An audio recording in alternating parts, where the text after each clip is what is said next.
What's going on? I am chilling with Shawn Mendes backstage before a mall meet and greet. This is very exciting. Very exciting. There's thousands of screaming girls outside. We're hiding out. How's it going? Good, thank you. Good. Well, since I've seen you, we had you on the show about a year ago. You've grown It was a long time ago. A foot. Yeah. Yeah. Sure, I'm sure I have. How tall are you right now? 6'1", 6'2", maybe. Are you still growing? I hope not.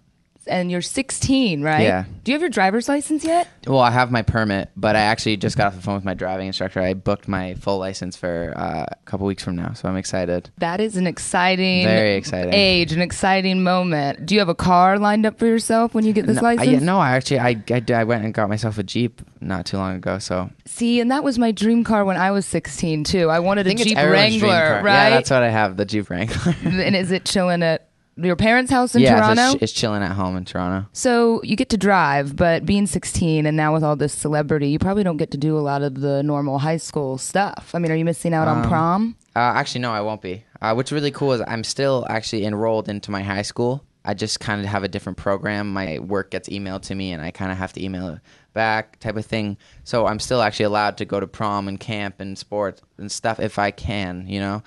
So, yeah. So you ask a girl to prom? Yeah, I can ask a girl to prom. I haven't yet. You haven't? You have someone in mind? Not yet, no. No? How are you going to be one of those creative types that ask a girl in a clever way? Probably not. Probably not. I'll try and maybe. I feel like, personally, like, I think it's cool, like, the whole, like, big promposal thing, but I also think it's, like, very massive. Like, it's, like, I don't know. Too over the top for a little, you? Sometimes it's a little over the top. You're a little more subtle than that? Yeah, I'm super subtle. Maybe a handwritten note to a girl? There you go. I know. So I read that you handwrite everything. Of course, your debut album's called Handwritten. Yes. I think, like, there's something more genuine, especially when you're writing lyrics. If you're writing it on paper, like, you feel like the lyrics are better lyrics instead of writing it on your phone. And also, it's just, like, it's cool to just be, like, writing lyrics and scratch out a word and write the better word on top of it. So that's kind of why we came up with that. Is that your songwriting process? Yeah. You handwrite the words first and then kind of... Yeah, well, I mean, whatever the melody kind of I come up with, I put a book next to me and I'll write the lyrics, and it just looks like a big mess. Plus, my writing isn't that neat, so. So how long ago did you start playing music before you were discovered on Vine? Well, I mean, that first Vine, I was playing guitar for maybe like a few months, 5 months before that. So I've been playing guitar for only like a couple of years now. Singing for about 5.5, maybe 6 years. So it's very new still to me. Like, music in general is very new. I've only been taking singing seriously for the past 2 years. So it's still super new to me. Yeah, we've come a long way. I actually listened to the whole album this morning. Wow. It was great because it just came out last week. Yeah. Yeah, and now you're doing a solo tour for the album. Yes. So that's your first headliner for First yourself. headline tour, yeah. But then you're going to be opening for Taylor Swift Yes. this summer. So there's so a what's lot. more exciting for you, headlining alone or being able to open for someone like that? I think they're exciting in different ways, you know? I mean, having that kind of responsibility to have my own headline shows is really cool. It's also very stressful because I'm not used to it, getting on stage and doing like an hour set a night. But I mean, it's been really, really fun. I mean, every time I get to my last song and look out into the crowd and like, wow, these people are here for me, it's kind of a really awesome feeling. But then again, opening up for Taylor Swift is going to be like 66,000 people for my first show. Yeah, so and like exposing you to her fan base is a massive deal, yeah. Well, now a lot of these songs that I was listening to this morning off your new album, Handwritten, are about heartbreak. And I'm kind of thinking, what does a 16-year-old know about heartbreak? Not much, because, I mean, a lot of my music is actually just kind of pulled from stories I've heard or pulled from my kind of thought of what that would be like. So you haven't had your heart broken? Fortunately. Yet? No. Have you broken any hearts yet? I don't think so. So I think I'm still too young. Mm-hmm. But no, I mean, I think like when you're writing music, to have a good song, there has to be a load of emotion into it, and love, and kind of like the opposite of it is like heartbreak is kind of the strongest emotion you can write about.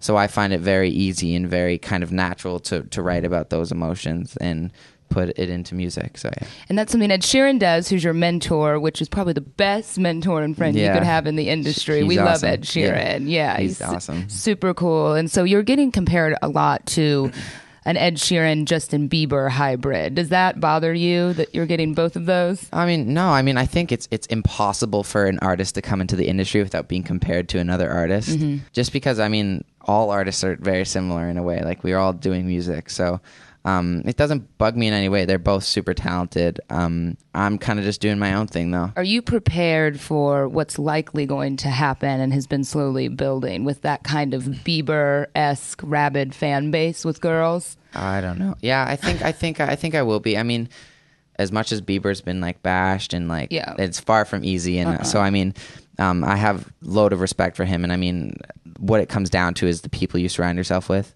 and kind of just reminding yourself like those fans are like they're going crazy over you. I mean, it's you and your music and your career type of thing, almost like you're Superman. Like you put the cape on and like then you have the fans. But when I come home and when I kind of just am like walking around and stuff, like I don't have to act like I'm better than anyone, because it's not the case. It's kind of like my career is abnormal. I'm still a normal guy. I know Taylor Swift's a dream tour partner, but something outrageous, somebody that like it would never happen, like probably. Eminem. Oh, my coworker JC, it's his favorite. What's your favorite Eminem lyric? He has this one song called "When I'm Gone," which is just like about like his daughter and his wife, and it's just like I listen to that song. He's the best because he literally is writing an entire like novel in his music, and it's just all rhyming, and it's just the coolest stuff ever. Very wordy. What about personally your own favorite lyric of yours that you've written? Because I have something. I brought a book since you're into handwriting, and it's a book that a lot of girls love. Okay. Love letters from great men. And so it's all these famous authors that have written love letters. So I want you to think of your favorite lyric that you've written, and I want you to sign it, and then I'm going to give it away to one of your fans. Yeah. Okay, well, I think like when it comes to love, like love lyrics, I think there's one is like, when you fall asleep tonight, just remember that we lay under the same stars, which is kind of like no matter how far across the world we are, we're still underneath the exact same stars type of thing. See, how is he 16 in this romantic? I don't meet guys twice your age that can say things like that. Thank you. Taking that as a compliment. Well, awesome. Well, good luck on the solo tour. Thank you. Hopefully you find a prom date. I'm sorry. It's a difficult time. I hope I do. Yeah, good. Well, we're excited to see you. Please come see us when you come back with Taylor as well. Definitely. Shawn Mendes, and you can pick up his new album that just dropped last week. Yes, Handwritten. Where can everyone keep up with you? Twitter, Instagram, Vine, You're Shawn YouTube, Mendes Shawn on Mendes, everything. You got it. Easy. All right, cool. Thanks, man. Thanks, man.